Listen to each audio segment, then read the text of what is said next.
Welcome to the Crickets to Cha-Ching's podcast. I'm Julie Berninger, and I am here with Janet today. She is an amazing business owner and friend in the space, I would say. Janet, can you introduce yourself to everybody? Hey there, I'm Janet LeBlanc. I am the founder of Paper and Spark. I'm a CPA and a financial educator for makers, artists, creatives, and all sorts of entrepreneurs. Well, we're so excited to have you, and we were talking before this, there are so many questions that we get coming into our community that are around things that a CPA really should answer, and we are like ducking these questions or feeling stressed about them because we don't actually know. We don't want to give someone the wrong advice. So I'm so excited to have you on today to kind of provide that clarity around all of these questions that people have about starting an Etsy shop and how to do it in the appropriate way from the perspective of CPA. So let's dive right into it and let's get started. So I would like to start with the steps that someone should take if they're brand new to Etsy. Let's talk about the average person who may be listening and perhaps they don't have their first sale yet and they're just getting started and they honestly haven't even created the shop yet.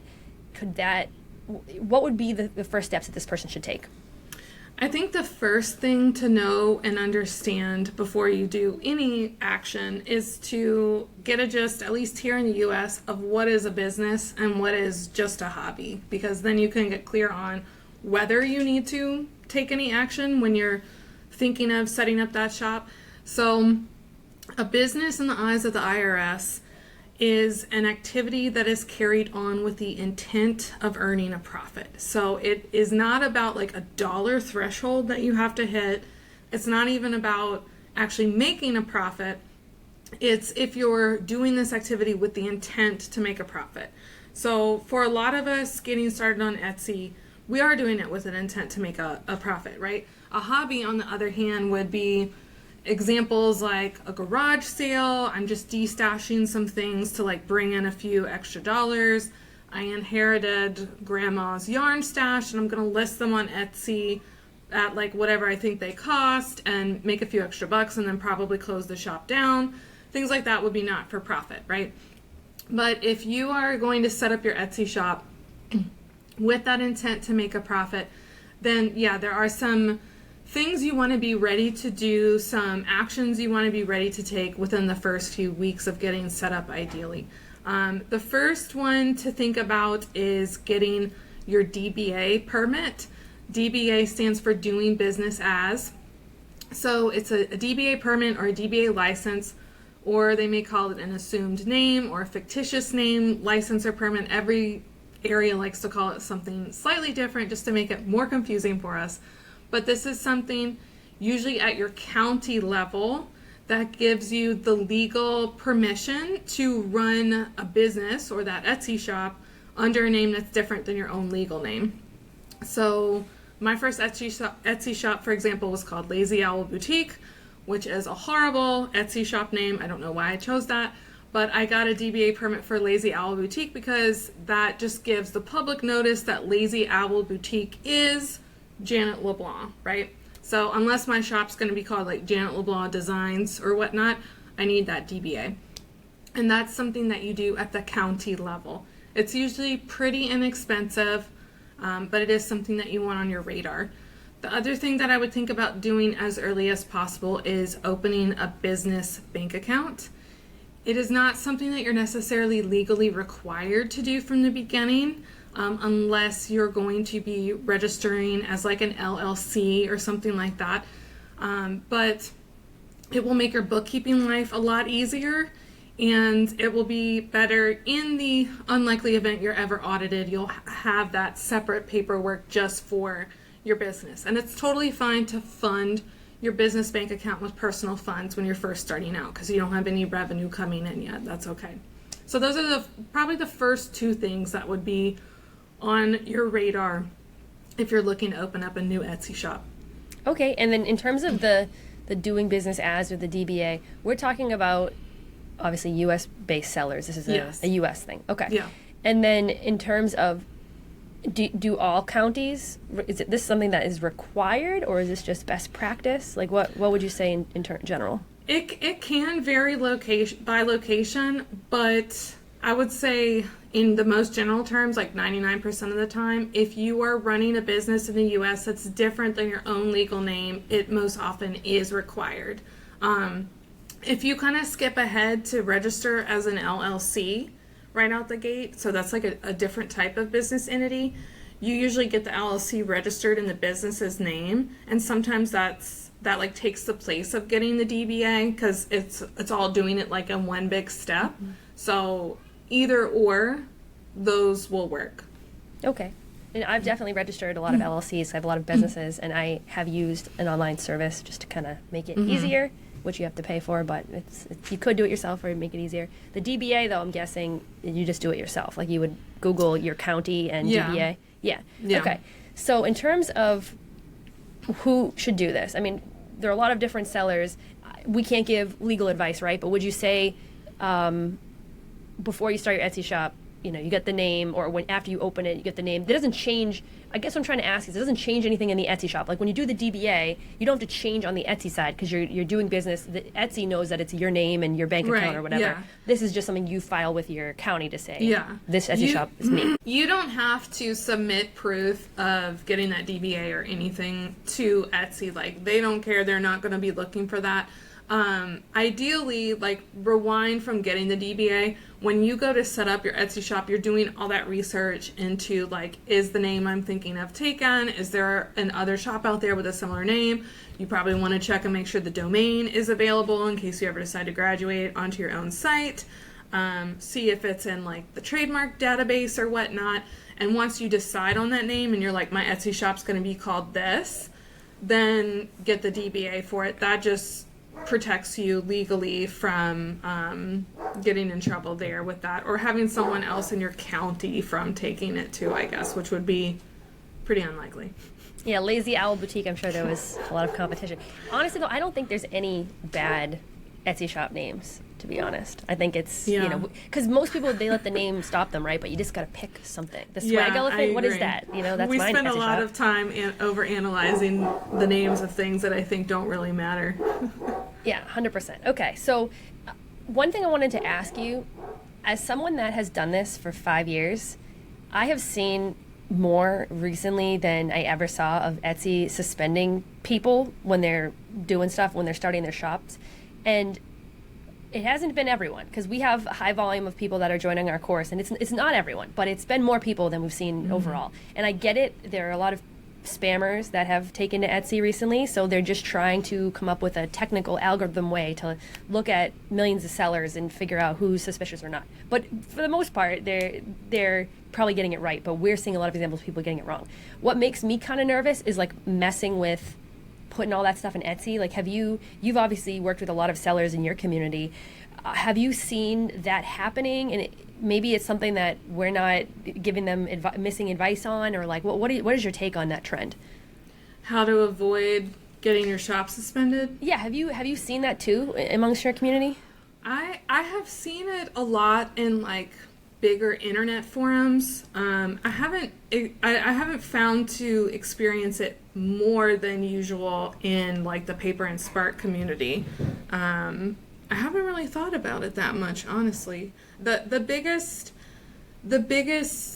issue that I see regarding suspensions in like my realm of work is people that have problems with entering their taxpayer ID information. I don't know if you've heard about that. Like, you have to give Etsy a tax ID number sometimes, and they'll have entered conflicting information in there, and then their shop will get shut down because Etsy thinks that is suspicious. So I've seen that happen quite a few times, but that is an avoidable mistake, totally different from people who are getting mistakenly flagged as like going against Etsy's policies and getting shut down, which is super scary. I mean, and I have heard many cases of that in the wild of the internet, I guess. I love Etsy. I think that it's a great place to get started, but I would personally be scared to have all my eggs in the Etsy basket because of that, because it seems like there's just that little piece that you don't have total control over. Yeah, I mean, that's valid. So you are a CPA, so when you're saying tax ID, it makes sense to you. I bet you there's someone listening who's like, Janet, I don't know if I have the right tax ID. I barely know what I'm doing. So the average person, let's use the DBA example, not the LLC example. The average person is going to register and click what button in Etsy. They're talking about the sole proprietor or whatever. Right. They're putting, like for me, it'd be Julie Berninger. And then the tax ID, we're talking about my name, and you're saying like, or my social security number or something, and then on page 2 I'm putting the wrong, so like what do you mean the tax ID? Right. That's a little confusing. It is totally confusing, and a lot of times it depends on context, because you'll find accountants or platforms can use the term tax ID and mean 2 different things. So it really depends on context. In this context, when Etsy is asking you for your tax ID, usually when you set up your new Etsy shop, or even now you can go in as a current seller and change this if you need to. And it may be something that a lot more of us are looking at over the next year, because there have been changes with the 1099K form, which is a totally different topic. But you need to go in and tell Etsy your business entity. So if you've done nothing, if you are just getting started on Etsy and there's one of you, maybe you've gotten that DBA, maybe you haven't, doesn't matter. You default to being considered a sole proprietorship here in the US. That is what your business entity is called. You're a sole proprietor. You're going to be needing to file a form called the Schedule C at tax time. And your sole proprietorship in that designation on Etsy then needs to provide a tax ID. The tax ID number for a sole proprietorship is usually your social security number. So that's what we would enter and give Etsy. Sole proprietorship, social security number, that's me. You do have the ability to get an EIN with the IRS. That's something that is not required for sole proprietors unless you have employees, but it's free with the IRS. So EIN stands for Employer Identification Number. So that's why I say if you're an employer, you have to get an EIN. If you're not an employer, you can still get it for free at irs.gov, and then it's going to give you a new number, another tax ID number. And so you could in Etsy say I'm a sole proprietor, but here's my EIN, and now it's just one less place you have to share your social with if you're concerned about like identity theft or things like that. But then you need to always remember that you have given your EIN instead of your social. That's where people get tripped up sometimes, is we start giving out both willy-nilly, and then you start getting tax forms in under 2 different numbers, and that can confuse the IRS later on because you need to report everything under the same number. Okay, that makes sense. But yeah, I guess most people, when they're filling it out, they're putting their social security number, which makes a lot of sense. I'm always curious with people, like, what if they're not matching their business bank account, for example, or like maybe the bank accounts. For me, for a long time, all my bank accounts had my maiden name, which I still have a bank account that has my maiden name, and I've been married for a long time now. I don't know, I think like 6 or 7 years. I should know exactly, right? 2016 I was married. So, I get it. Like, I think it's very easy that whatever could get set off. But okay, I'm just curious to see if you had an opinion on that. But we can move on to the next thing. Okay, so DBA, got it. So that, it sounds like though that actually isn't that overwhelming. You just got to go to your county. You got to figure out what's going on with that. One thing that I've struggled with as somebody that I took a lot of courses, I bought a lot of things at the beginning when I was trying to figure out how to do online business. Often for a lot of people, before they even make $1, they have their dollars that they've spent in the education space. And a lot of people, it's not like they just started, I want to be an Etsy seller. They were trying to be a blogger too, and they were trying to be Facebook ads expert and all these things, and they got a lot. In terms of like let's move into the bookkeeping side. Okay. What are your suggestions as someone that you've done this both as a seller, now you're in the kind of the coaching element of it, you've done the CPA side. What do you think like someone in that situation should do? Because it's very rare the person would just be off the streets. This is my first thing I've ever tried to do. It's like usually they have this whole backlog of other businesses before this one. How would you suggest accounting for that? Start tracking it in a bookkeeping system as early as possible, as soon as possible. Will all of those things necessarily be deductible on a tax return? That's a whole other question. But if you haven't been tracking it for your potential business and saving the receipts. Hold on to the receipts, enter it in some sort of bookkeeping system. And from the beginning, that can just be like a DIY spreadsheet log. If you don't want to invest in bookkeeping software yet, that's fine.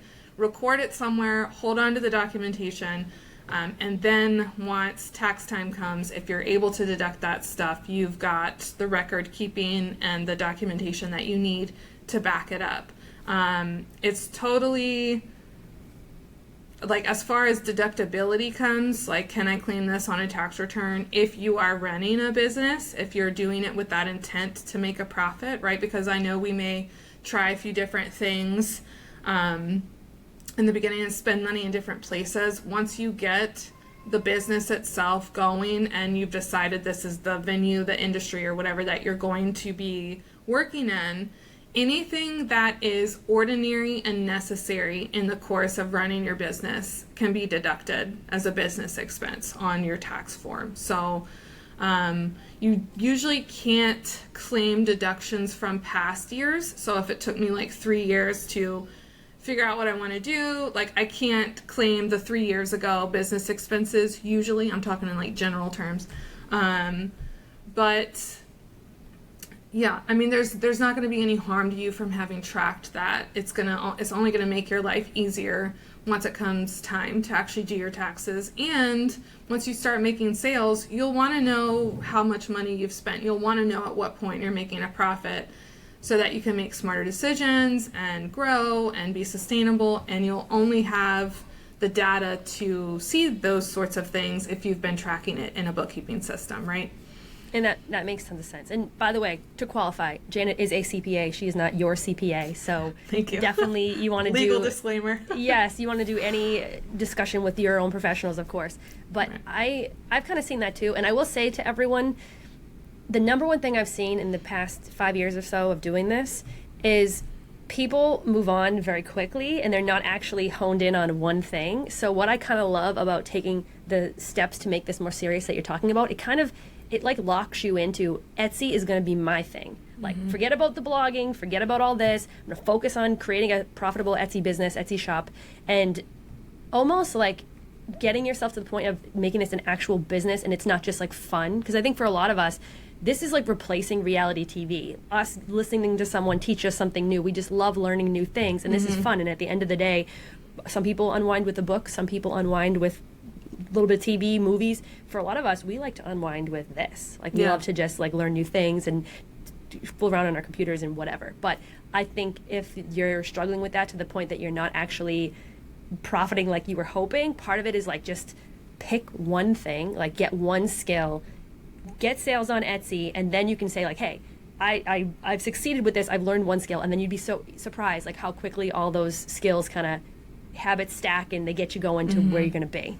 So that's just my thing. I don't know if you've seen a lot of that too, but over the past 5 years, I've seen a lot of people that kind of like are doing this more as a hobby, but when you start treating it like a business, you're going to be more focused, and I think it's going to help you get the results that you had kind of been hoping for. Yeah, for sure. And I think bookkeeping is one of the things that helps you treat it more like a business and less like a hobby.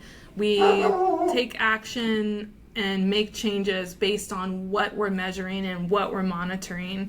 And it can be easy to just throw money at every shiny object along the way if you're not keeping track of what you're actually doing, right?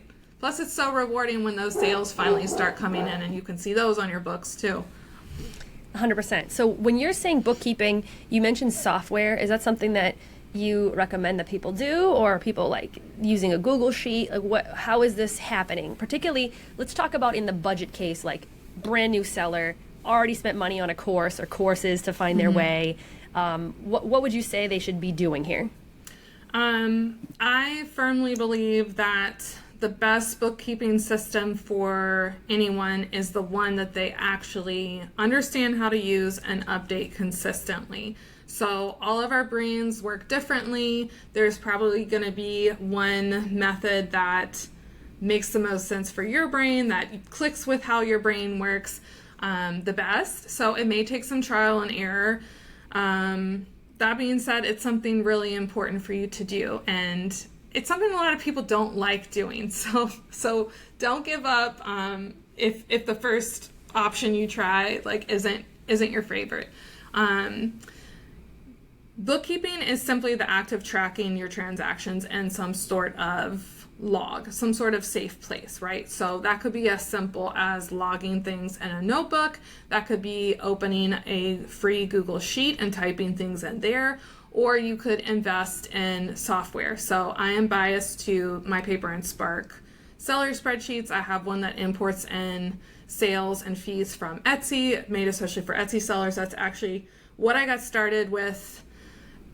Starting Paper and Spark back in 2014 was with the Etsy seller spreadsheet after running my jewelry shop, looking for a better way to do books for Etsy sellers, because I personally, as a CPA, I don't really enjoy QuickBooks. QuickBooks is the gold standard for accountants and bookkeepers, but it's made for accountants and bookkeepers. I think that it's a little more complicated than it needs to be, and it has a lot of extra stuff that many, especially newer Etsy sellers, don't need, and we already kind of don't want to do our books to begin with, so let's not make it more complicated than it has to be.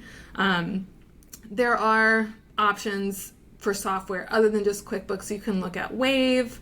I've heard good things about Xero. That's Xero spelled with an X. And then like a Paper and Spark spreadsheet or setting up your own Google Sheet. Those are also really good entry-level options. Yeah, and I know for myself, for too long, I was waiting until the right before tax time. Mm-hmm. And when I just had a W-2 job and I had a very simple thing, and then I had the Etsy shop on the side, it wasn't that big of a deal. And for a long time, we were doing our taxes ourselves. But then businesses started growing, started getting more transactions. I should have been a lot better about being like, hey, all of my expenses related to this are going to go on this credit card and my because weeding through, now that we're a family of 4, weeding through everything we bought on Amazon over the last 30 days is miserable. And even now I'm like, why do I do this to myself? I'm like, wish I was more organized. Cody, my business partner, is the most organized guy you've ever met, and I drive him crazy. So crazy. He thought of this genius thing the other day of us doing a shared iCloud calendar with each other, or because do you ever take screenshots of things and then you want to save them? He's like, oh, we should have one together and save them. I'm like, oh, thank God we have you, because you're just so organized. I drive him nuts. But anyways, I just want to say that this is something that maybe at the beginning it doesn't seem like you would need, but eventually when your shop is successful, and also 12 months from now, where are you going to be if you're having this conversation with your CPA preparing your returns and you don't know what's going on? And another benefit too that I didn't realize, what do you think, what gets measured gets managed or something? But I can never say it right, but yeah, I know what you mean. But the premise of it is that when you see those numbers, it is very clear to you what's going on. And for me, I have an Etsy shop and I have a blog that also brings revenue into my life besides Gold City Ventures.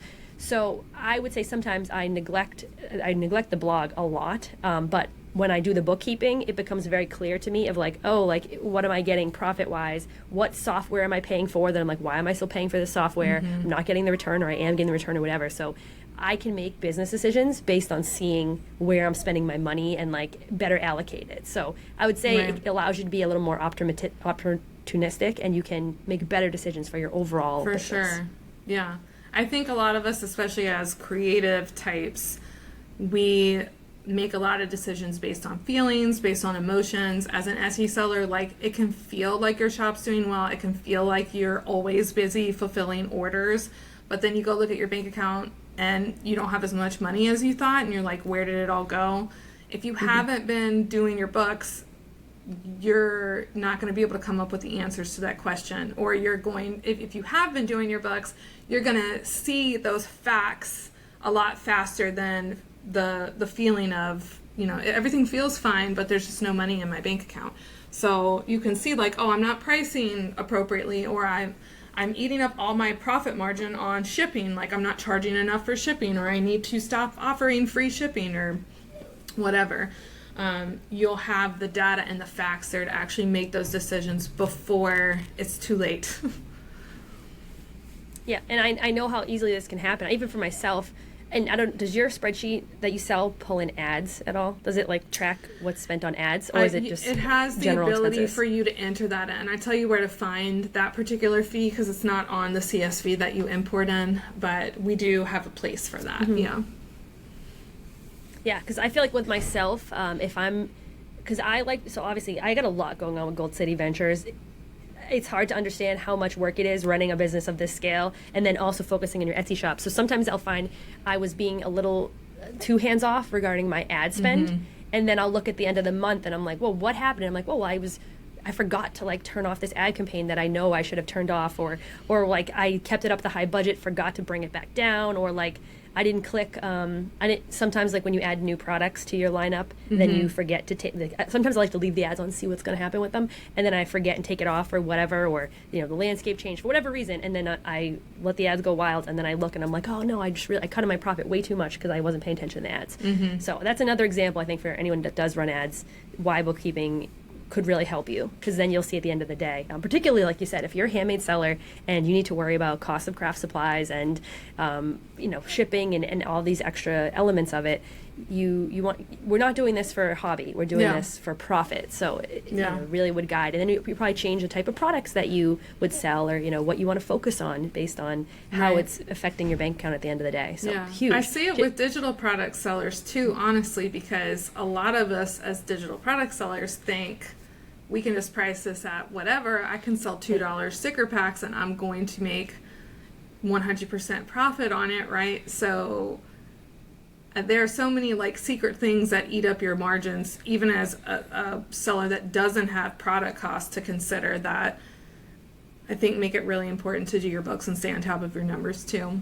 Oh yeah, totally. I'm always skeptical of like I don't want to call them sketchy shops, because the people that do them, they're probably totally fine. But the 99 cents sellers, where it's like, what are they really profiting at the end of the day? Like what? And then when you consider the cost of like if they're building out a bigger business with like email and website and all that, like it's a little bit confusing. Maybe if they're using it as a lead generator, maybe. But yeah, sometimes I totally agree. Digital products need to pay attention to. Do you have any examples? Like I'm just curious, because in the positions that we're in, we see a lot of people kind of come into our worlds.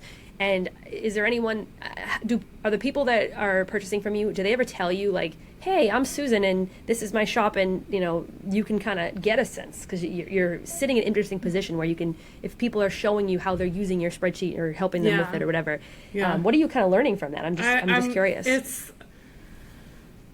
I think it runs the board with the Etsy seller spreadsheet. At this point, since I've been offering it since 2014, we have over 10,000 shop owners using it. So I think we've run the gamut from one-of-a-kind, custom, handmade stuff, ranging from woodworking to crochet to jewelry to anything in between, really. But then also print-on-demand sellers, digital product sellers. I even have like service providers using it. And then we also have seller spreadsheets for beyond Etsy. There's versions for Amazon and eBay and Shopify and a few other platforms too. So pretty much any type of physical or digital product seller at this point has given it a try. Okay, cool. So it works for the whole group here. So if somebody, the bookkeeping, before we move on, is there anything else about bookkeeping you want to say or you feel like people should know before we move on to the next piece? Nothing comes to mind. Okay, so in terms of we talked a little bit about DBA. What are we missing in terms of the not from a legal perspective, lawyer stuff, but in terms of CPA perspective, getting all your ducks in a row here? What else should be part of this conversation? I would be aware of your tax responsibilities. So when it comes to sales tax, Etsy handles pretty much everything related to sales tax for us, which is great and easy. It wasn't always that way. It's changed in the past 3 or 4 years. If you ever decide you're going to sell in person at events or on another site, like your own website, sales tax will be something that you need to be aware of. You may need to get your sales tax permit, which is with your state's Department of Revenue.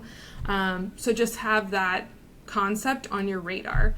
since we're talking mostly Etsy here, I won't dive too deep into sales tax because it's kind of a complicated topic.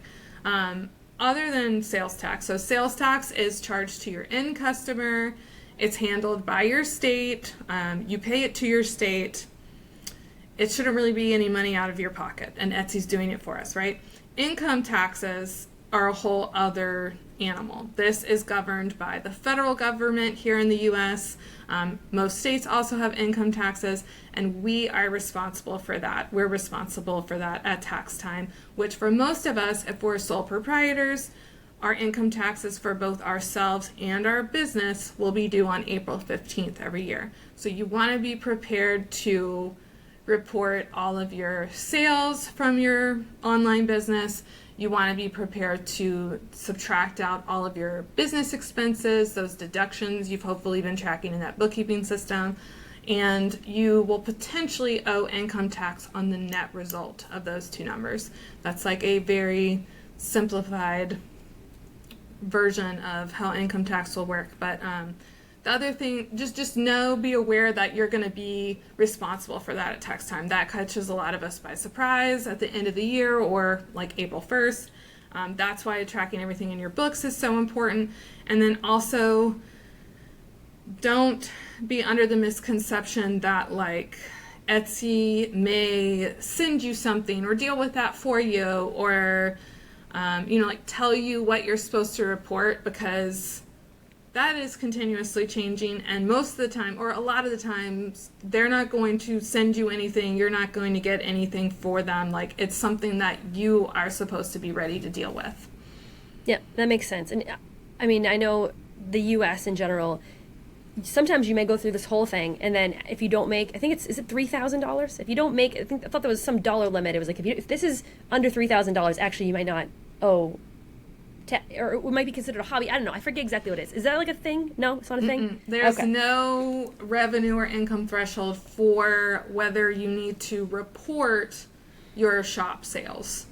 Okay. Like, so you may not owe taxes on them, and that will be based on what's going on your personal side of your return too, because remember, if you're a sole prop, you're going to file a Schedule C. It's 2 pages. It goes with your personal Form 1040, and everything gets lumped up together, like added to any other money you're making. If you're filing with your spouse's income, like all of your personal deductions and credits and everything, all of that gets lumped in together. So you could have things happening on the personal side that make you not owe on your business or not hit like personal tax thresholds.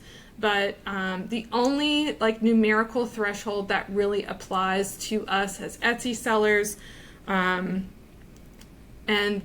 like how we're going to be taxed is the 1099K threshold, which is whether you get a 1099K form from Etsy, and that is really an IRS requirement where the IRS wants to make sure we are reporting that income if we hit that threshold, but it's not the same thing as saying you don't have to report that income if it's under that threshold. We still should be reporting it and claiming it regardless of how high or low it is, but they have a threshold where Etsy's required to tell us and tell them to make sure that we're reporting it. That's the number that keeps changing. So for this year, it's $5,000. I see. It used to be $20,000, but the IRS got wind that too many people are not reporting their, side gig or freelance or whatever revenue.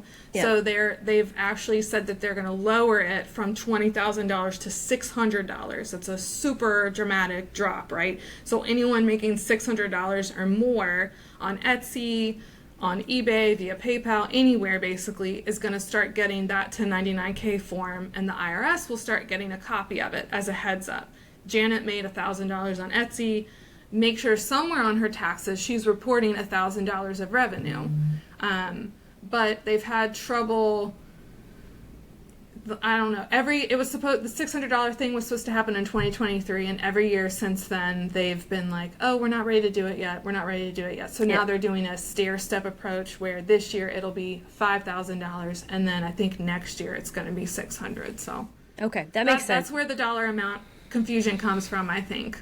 Yeah, and I think that's so important that you told everyone just because you don't get a letter in the mail doesn't mean that you are not, you Right. can not Yes. report it. And that confuses my husband every year because he's usually the mail checker in the household. I'm the worst about like going through the mail. I hate doing it.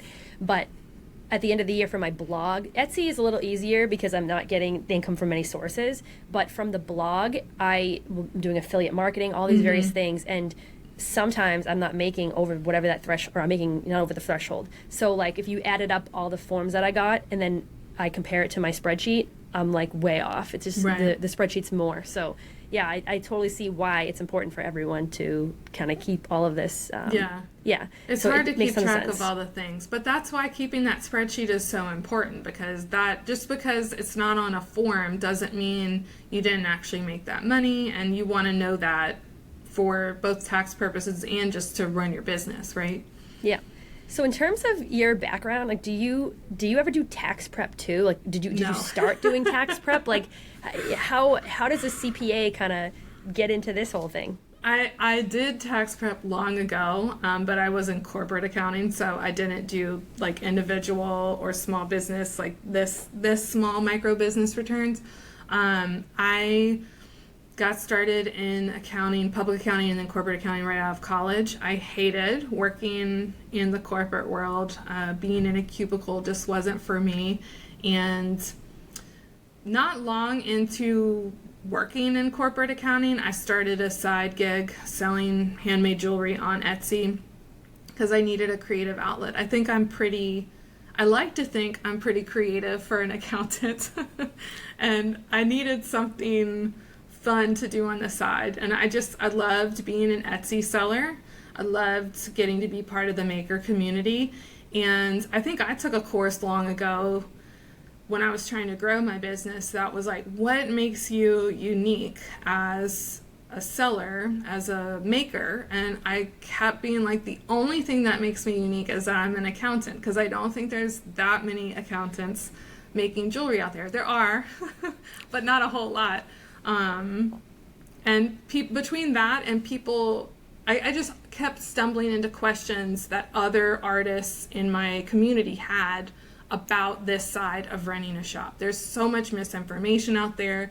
There's a lot of confusion out there, and it pains me to see not feeling good on this topic be something that holds people back from really going for it. You know, like whether we know it or not, if we have fear around the topics of taxes and numbers and money, like it's holding you back somehow from really going for it and making the most money you can make and building the financial freedom that you want. So that's why I started Paper and Spark. I think I started blogging about it for a few years, and then that stuff got so much more engagement than my jewelry. I was like, I feel like there's a need for this. So It's so true. Yeah. We're like so lucky to have you, because this is someone that sees thousands of people going through this. What you offer is very unique, and I'm glad that there is a CPA in our community that also, and it's not just a random CPA that came in and says they serve Etsy sellers, but they never really sold on Etsy, because obviously your stuff's going to be better because you literally sold handmade jewelry on Etsy. So you just know, like, oh, I needed to know this, I need to know that, all that stuff. I'm just curious. I used to be in this financial independence, retire early movement. I don't know if you've ever heard of it. Fire. Yes. So that's how Cody and I met. We each had these Fire podcasts, and we interviewed each other. And we were into tax hacks, like very into it. Over the years, we've really like cooled down a lot, and we are like, okay, any brain space we're spending on like trying to do tax hacks should be spent on trying to find revenue generating opportunities in our various businesses. So we've really cooled down. But I'm just curious, like that. We talked about there now, like you're the CPA who's helping us do our bookkeeping. You're the CPA who's helping us get set up and organized with all the different things. We're going to talk about your course in a second. But we don't have our, Etsy seller tax hack person. Have you ever thought, like, I want to be a tax strategist for Etsy sellers, or is that, like, not a thing? No, I've not really thought about that. I would be curious to think about that. I've not seen it as a thing specifically for Etsy sellers. But that would be interesting, yeah. I would say I'm a pretty boring accountant. Like I'm relatively conservative with like tax hacks. So I don't know if I would be the best person for that. Are you not employing your 2 children in your Etsy shop? And No, not. I have thought about that as they get older. My daughter really loves working on Canva, so I definitely need to start thinking about that for her. That would be a good tax saving strategy. An investment strategy for her. One time a CPA that we've worked with did tell us that my kids are too young, but once they're 7, there's like case law to say that they have been working productively in your business.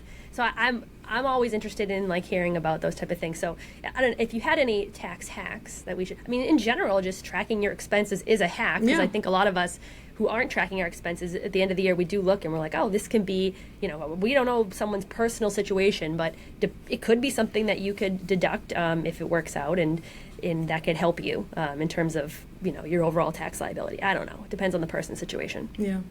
Yeah. I mean, for sure. I think like from the standpoint of many of the sellers that I work with, which are usually newer sellers, and it's also probably why I haven't gotten too much into tax strategy, because you have to be making a good amount of income to really start caring about saving money on taxes, right? But just looking at the tax forms you're going to be filing, like the Schedule C, and being aware of what you can deduct on there is like 2/3 of the battle. People don't know that they can deduct their mileage. People don't know that they can deduct the home office expense. So having the documentation needed to track that so you can deduct it is going to get you tax savings right there. Like, just being aware of those sorts of things is important. And that's in your spreadsheet? No, I don't have either one of those, the mileage deduction or the home office deduction. And I do it that way because those 2 examples are both things that are calculated on your actual tax form on tax at tax time. So the home office deduction is when you get to take a percentage of your home expenses for your home office, like a business percentage of it. So it's not something that your business is paying for. So it's not tracked on the bookkeeping spreadsheet, if that makes sense at all.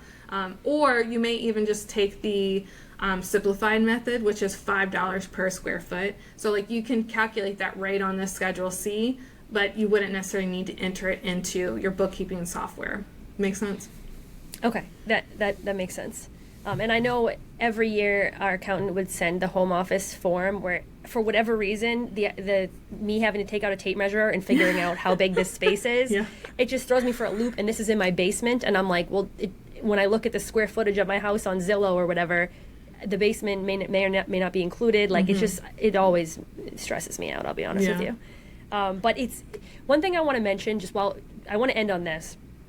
What we're talking about here can sometimes stop sellers from continuing to pursue their business because they're shutting down, they're overwhelmed, whatever. But I would encourage anybody that is facing this.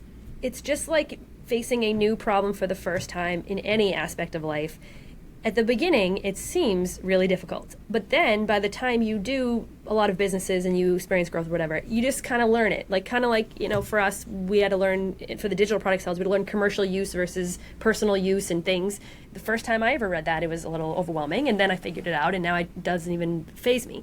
So with this stuff, I want to mention that, yes, this stuff is overwhelming, but being a business owner is huge. It's just huge, particularly in times now. I don't know if anyone has friends or family that have been laid off. I used to work in tech, and there were huge tech layoffs maybe last year, a year prior, after years of booming business in tech, pandemic right after.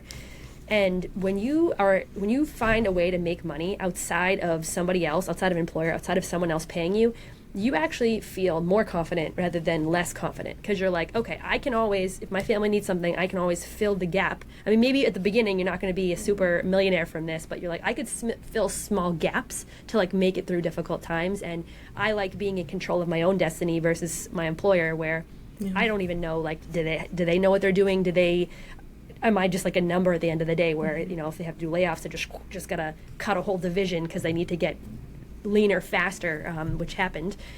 So I just want to encourage people, and there's huge tax benefits of being a business owner as well. And as my business has grown, I've experienced that more and more. A lot of risk, but there's huge rewards that people that are working for other people don't get to experience. Being a W-2 employee making good money is like, I don't want to say the worst tax situation, but it's difficult to kind of reduce your tax liability in that situation. Whereas when you're a business owner or real estate or whatever, you have a lot more options as someone that's uneducated in it. So, Janet, I want to hand this over to you as I just went on this thing, because I don't want people listening to get discouraged. And I do find sometimes in my Facebook group, VIP Principles, when people ask too many questions about this area, it gets them like overwhelmed and discouraged. You're offering this solution that helps those people. But like, what would you say when they're like, oh, I don't even want to pursue my business anymore because this is too much? Like, I'm sure you face that a lot. Like, how do you feel about that? I do hear that from people a lot. Like, if I can't understand this topic, like, I just want to shut down because I'm either overwhelmed or I'm really afraid of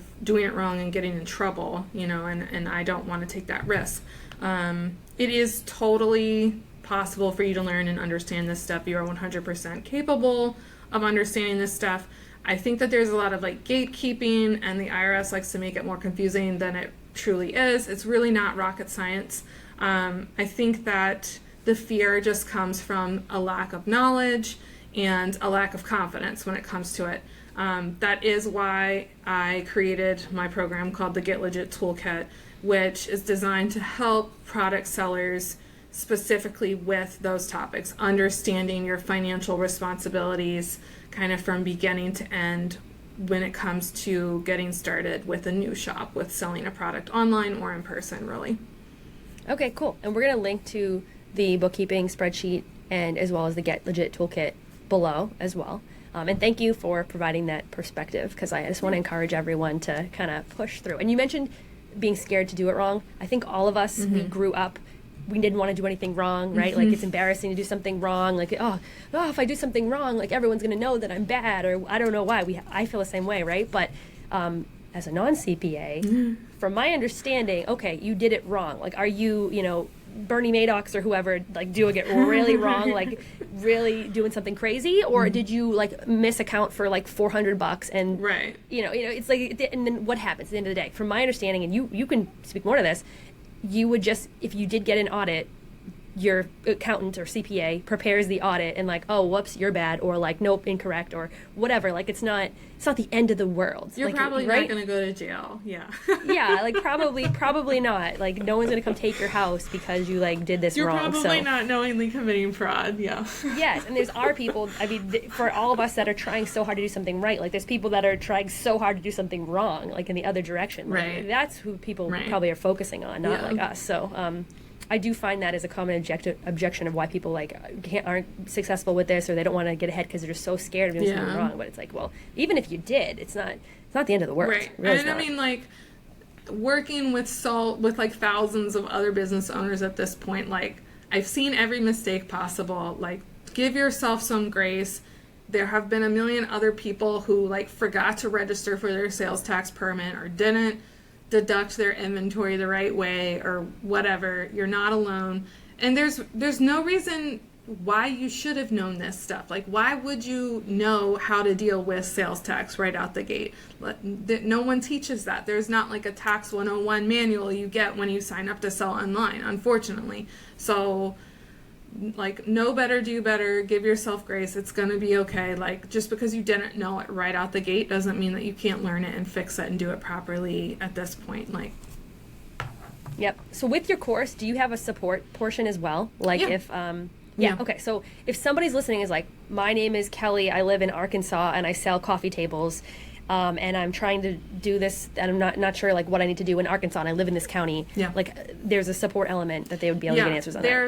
So there's 7 different modules. One of them is related to sales tax and local stuff. I don't literally have like every county in there, but that is what the support aspect is for. If you are caught up on any part where you're like, I don't know how to deal with this, specifically for Arkansas, you can ask me in there and we can work on that in there. Yeah. Cool. All right. Well, thank you so much, Janet. I appreciate it. I'm going to put the links below. This has been super informative and really, really, I don't want to say exciting because we're talking about, bookkeeping and accounting and things, but I love getting crisp answers on things. So thank you. Yeah, of course. Thank you for having me.